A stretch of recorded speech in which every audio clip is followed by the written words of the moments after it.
Joe Greco. I work here at the county center as an electrician.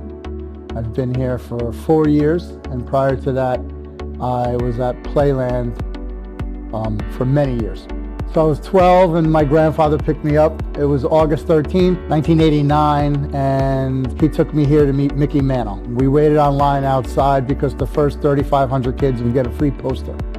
And we didn't make the first 3,500 kids. Luckily, there was a gentleman in the crowd who gave my grandfather one of the posters to give to me.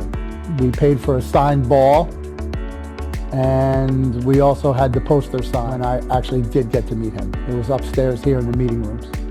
I vividly recall waiting on the side of the building on a long line that went all the way down the side of the building, past what used to be the Westchester County Center Motel, which is now 10 County Center, where Veterans Affairs currently resides. And then when we did make it in, the line zigzagged through the building to go all the way up the stairs that I now walk every day. And I recall finally getting inside and sitting on those stairs and waiting and waiting. And then the process of actually meeting Mickey Mantle in the meeting rooms today is something I immediately remember when I walk into the meeting room.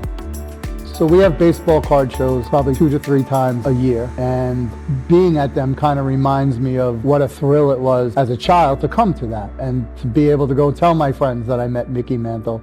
And I know what it means to all these little kids that are walking up and down with their boxes full of cards and waiting to meet people.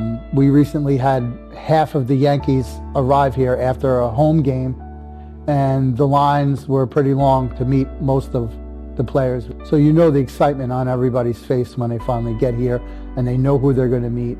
And I was one of them at one point. So I understand the excitement, and I understand the level of fear sometimes. You're getting to meet your idol.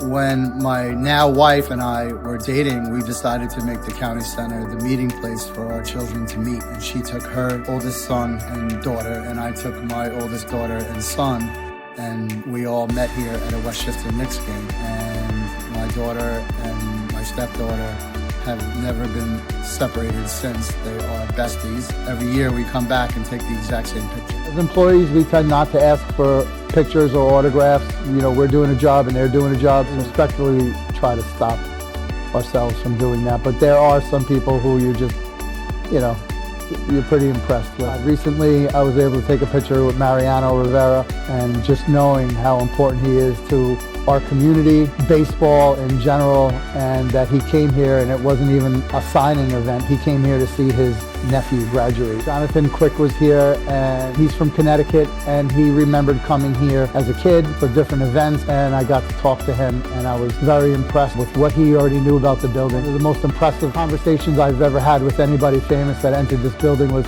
last year. I had to wait with Pete Rose to bring him up to the stage, and he was in a wheelchair.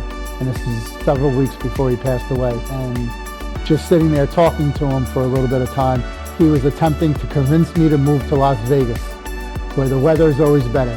This is the home arena for many people in our community, whether they be famous or not.